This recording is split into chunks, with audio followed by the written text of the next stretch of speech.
Olá, aluno e aluna do curso de formação em bacharel em teologia, sejam todos bem-vindos a mais uma videoaula. Hoje estaremos iniciando uma nova matéria, matéria Introdução Bíblica. Iremos estudar um pouco o conceito histórico do surgimento da Palavra de Deus, sua escrita original, seus escritores, os materiais que foram utilizados, enfim, as transformações que a Bíblia teve ao longo dos anos. Eu quero que você pegue a sua caneta marca-texto agora. Vamos ler o capítulo 1, o caráter da Bíblia, que diz assim, no seu livro. A palavra Bíblia significa coleção de livros. Entrou para as línguas modernas por intermédio do francês, passando primeiro pelo latim, o latim de Jerônimo, a Vulgata Latina. O vocábulo Bíblia tem sua origem no grego biblos, que significa literalmente livros. Então, quando você olhar a Bíblia Sagrada, você tem que ter em mente um livro composto por diversos outros livros dentro de si. Fato curioso é que esse vocábulo na língua grega pode ser plural neutro ou singular feminino. Observe que, como plural neutro, ele ressalta a pluralidade quanto aos diversos livros da Escritura. E como singular feminino, ele evidencia a maravilhosa unidade do volume, apesar da pluralidade dos livros. Então, observe essa imagem comigo que eu estou colocando agora. São diversos livros. Quando você olhar a Bíblia Sagrada, você tem que ter em mente a diversidade de livros que compõem a nossa Bíblia Sagrada. No grego, biblos, originalmente é nome dado a uma casca de papiro do século XI a.C. Por volta do século II d.C., os cristãos usavam a palavra para designar seus escritos sagrados. Vou colocar para vocês agora um vídeo sobre esta planta aquática e como é que é feito a prensa do papiro para que então venha se tornar o papel utilizado para a escrita na antiguidade do texto sagrado. Tá certo? Olha esse vídeo, por favor, rapidinho. O papiro, originário do Egito, já teve grande importância na história como antecessor do papel, mas atualmente é mais usado como objeto de decoração. Esta galeria no Cairo ensina os turistas como o papiro é feito. O primeiro passo é cortar o caule da planta, também chamada de papiro, e depois retirar a casca verde. Ela pode ser reaproveitada para fazer cestas, chapéus e sandálias. Em seguida, a parte interna é cortada em fatias. Repare como elas são fáceis de quebrar porque estão cheias de água e açúcar. É preciso retirar esse excesso para que fique mais flexível. Agora é hora de deixá-las na água para mudar de cor. O ideal é 1 semana para um tom amarelado. Quanto mais tempo de molho, mais escura fica a folha.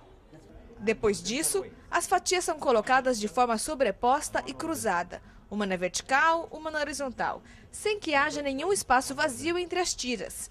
Essa folha é pressionada por 3 dias para ter o resultado final, um papiro firme e forte.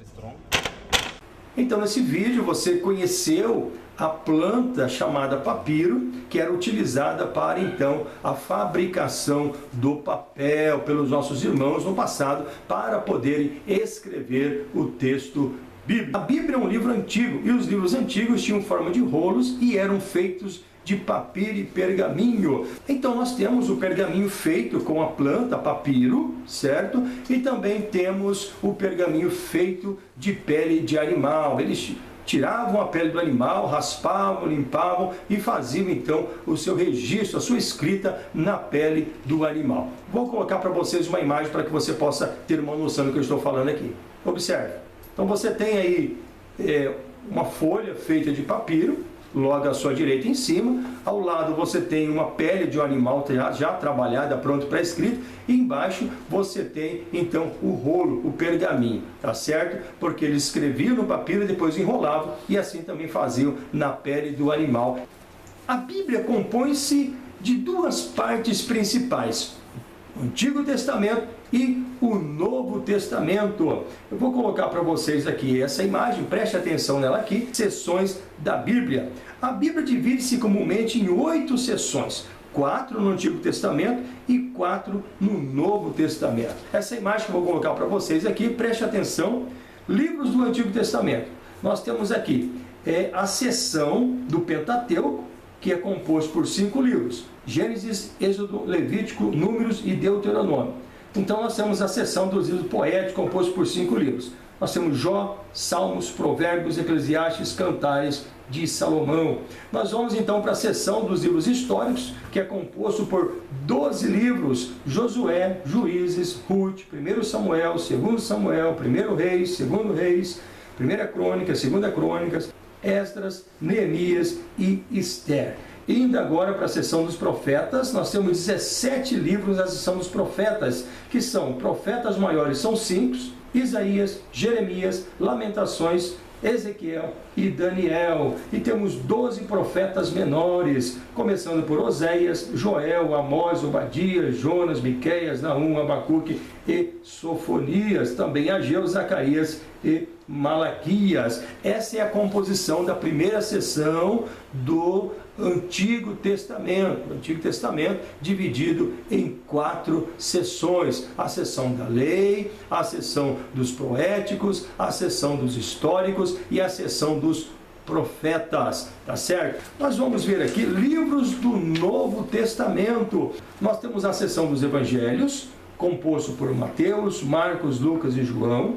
Nós temos a seção dos históricos, ou do histórico, composto pelo livro de Atos dos Apóstolos. Nós temos aqui a seção das epístolas, tá certo? Que é formada pelos livros Romanos, 1 Coríntios, 2 Coríntios, Gálatas, Efésios, Filipenses, Colossenses, 1 Tessalonicenses, 2 Tessalonicenses, 1 Timóteo, 2 Timóteo, Tito, Filemão, Hebreus, Tiago, 1 Pedro, 2 Pedro, 1 João, 2 João, 3 João e Judas. Aí nós temos o último livro, a última seção do Novo Testamento, que é a seção das profecias. Essa imagem que eu vou pôr para vocês agora é muito importante você ter atenção para que você possa fixar na sua mente as seções que existem na Bíblia. Se você quer ler um livro da seção do Pentateuco, então você vai puxar a primeira seção. Observe, eu quero ler o livro da seção do Pentateuco.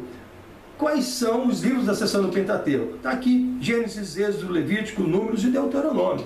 Então você vai puxar na primeira seção do Pentateuco do Antigo Testamento e sabe que nessa seção existem esses 5 livros. Se você puxar a segunda seção, que é a seção dos poéticos, você vai ver que a seção é formada por 5 livros: Jó, Salmo, Provérbios, Eclesiastes e Cantar de Salomão. A terceira seção, você sabe que é a seção dos históricos, formada por 12 livros, que é Josué, Juízes, Ruth, 1 Samuel, 2 Samuel, 1 Reis, 2 Reis, 1 Crônicas, 2 Crônicas, Esdras, Neemias e Ester. Se você for para a quarta e última seção do Antigo Testamento, você tem a seção dos profetas, composto por 17 livros, 5 maiores: Isaías, Jeremias, Lamentações, Ezequiel e Daniel, e 12 menores: Oséias, Joel, Amós, Obadias, Jonas, Miqueias, Naum, Abacuque, Sofonias, Ageu, Zacarias e Malaquias. Ainda na imagem, se você for para a seção dos Evangelhos do Novo Testamento, você vai na sua biblioteca, puxa a seção dos Evangelhos, você tem 5 livros lá dentro, que é Mateus, Marcos, Lucas e João. Se você quiser fazer a leitura da seção do livro histórico do Novo Testamento, você puxa o livro de Atos dos Apóstolos. Se você for na terceira seção do Novo Testamento, você tem a seção das epístolas. Lá você tem todas as epístolas do apóstolo Paulo, começando de Romanos, 1 Coríntios, 2 Coríntios, Gálatas, Efésios, Filipenses, Colossenses, 1 Tessalonicenses, 2 Tessalonicenses, 1 Timóteo, 2 Timóteo, Tito, Filemão, Hebreus, Tiago, 1 Pedro, 2 Pedro, 1 João, 2 João, 3 João, Judas. E a última seção é a seção da profecia, o livro de Apocalipse. Dessa forma você vai conseguir fixar melhor a estrutura da Bíblia. Você sabe que a Bíblia, então, ela é formada por 8 seções. 4 no Antigo Testamento e 4 no Novo Testamento. Essa forma é uma forma de você estudar e fixar os livros, saber aonde estão cada livro da Bíblia Sagrada, tá certo? Para quando você abrir a Bíblia em busca de uma leitura, de um livro, você já tem uma noção aonde é que esse livro está, porque sabe a seção a qual ele faz parte. Tudo bem até aqui? Vamos lá. Disposições dos livros do Antigo Testamento na Bíblia hebraica. Isso é muito importante, viu? Você pode falar, mas eu não vou estudar na Bíblia hebraica, a minha já é a Bíblia transliterada para o português. Não tem problema, mas é importante você, como aluno de teologia, ter esse conhecimento. Tá certo? Vamos lá. Nós temos a seção das leis, isso na Bíblia hebraica, seção das leis, formada por Gênesis, Êxodo, Levítico, Números e Deuteronômio. Você tem a seção dos profetas, que é formada por Josué, Juízes, 1 Samuel, 2 Samuel, 1 Reis, 2 Reis, Isaías, Jeremias, Ezequiel, Oséias, Joel, Amós, Obadias, Jonas, Miqueias, Naum, Abacuque, Sofonias, Ageu, Zacarias e Malaquias. Aí nós temos a seção dos escritos, que é formado pelos Salmos, Jó, Provérbios, Ruth, Cântico dos Cânticos, Eclesiastes, Lamentações, Esther, Daniel, Esdras, Neemias, 1 Crônicas e 2 Crônicas. Então nós temos na disposição da Bíblia hebraica leis, profetas e escritos. Diante dessas disposições, é natural que analisemos essa divisão das Escrituras em 8 partes, por tópicos, sob o aspecto do seu tema maior, Jesus Cristo. Então você tem aqui a divisão em 8 partes, 4 no Antigo e 4 no Novo, mas é importante você analisar observando o tema maior de todos os livros, que é a pessoa de Jesus. Tá? Então, no seu livro, está dizendo assim, o Antigo Testamento, nós temos a seção das leis, ela fala sobre os fundamentos da chegada de Cristo. A seção dos históricos, a preparação para a chegada de Cristo. A seção da poesia, o anelo pela chegada de Cristo. Na seção das profecias, a certeza da chegada de Cristo. No Novo Testamento, nos Evangelhos, a manifestação de Cristo. Em Atos, a propagação de Cristo. E Epístolas, a interpretação e aplicação de Cristo.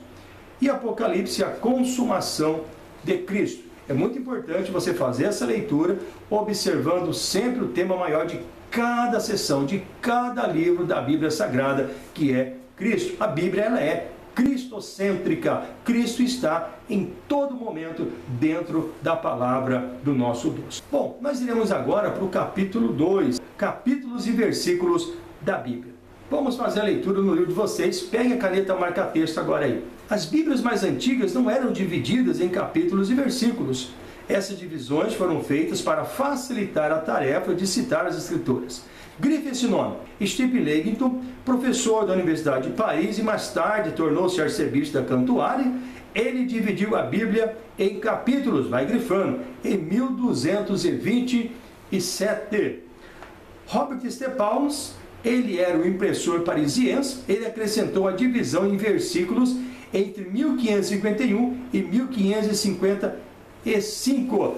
Tome nota, grife essa parte aí, para que você possa então ter a compreensão de quem fez a divisão da Bíblia em capítulos e quem fez a divisão da Bíblia em versículos, para que se pudesse tornar fácil a leitura e o entendimento da palavra do nosso Deus. Escritores. Na junção dos 66 livros que formam a Bíblia, está toda a revelação de Deus para o homem. Pega a sua caneta marca-texto agora e comece a marcar. Tomaram parte nessa fantástica obra cerca de 40 homens, vai grifando, durante um período de 1500 anos. Entre esses homens, vai grifando, nós encontramos aqui reis, agricultores, pastores, advogados, pescadores, um médico, um cobrador de impostos. O mais extraordinário de tudo isso é que alguns desses homens viverem em épocas e locais diferentes. Alguns jamais se conheceram pessoalmente. Não houve entre eles algum convênio para que seus escritos fossem unidos, formando um só livro. Aliás, nunca passou pela cabeça deles que suas obras terminariam unidas em um só livro. Porém, quando seus livros foram colocados juntos lá no ano 200, quando foi acontecer a canonização dos livros, todos eles se completavam entre si. É muito interessante porque nós iremos falar sobre a inspiração bíblica. Esses homens foram inspirados por Deus. Eles receberam a revelação, eles tiveram a iluminação por parte de Deus e foram inspirados para poder escrever o texto sagrado. A Bíblia foi o primeiro livro a ser impresso em 1535. Vai tomando nota e grifando, por favor. Com o advento da imprensa. É atualmente o livro mais traduzido, continue grifando no seu livro, e vendido no mundo inteiro. Com isso, a Bíblia é um livro incomum e encontramos nele inspiração divina e, com isso, o pensamento cristão. A Bíblia é a maior obra literária em circulação que conhecemos. Ela aparece, tome nota, grife agora aí, ela aparece inteira ou em partes em mais de 1660 línguas e dialetos, tá certo? A primeira tradução em português foi feita por João Ferreira de Almeida, usando o texto grego, bem como a Vulgata Latina de Jerônimo. Bom, até aqui nós temos estudado sobre a Bíblia Sagrada. Nós temos conhecido um pouco sobre esse livro, nós temos observado um pouco e aprendido sobre a estrutura desse livro. Agora, no capítulo de número 3, nós iremos falar sobre a Bíblia como palavra de Deus. A característica mais importante da Bíblia não é sua estrutura, sua forma, mas o fato de ter sido inspirado por Deus. Não se deve interpretar de modo errôneo, temos que respeitar a declaração da própria Bíblia a favor da autenticação e inspiração. Quando falamos de inspiração, não se trata de inspiração poética, mas de autoridade divina. A Bíblia é singular, ela foi literalmente soprada por Deus. Embora a palavra inspiração seja usada no Novo Testamento, lá em 2 Timóteo 3,16 e outra no Antigo Testamento em Jó 32,8, inspiração, tome nota, é o processo pelo qual Deus transmite sua mensagem ao homem e lhe é apresentado de muitas maneiras. Então, grife essa última parte que eu fiz a leitura para vocês aqui.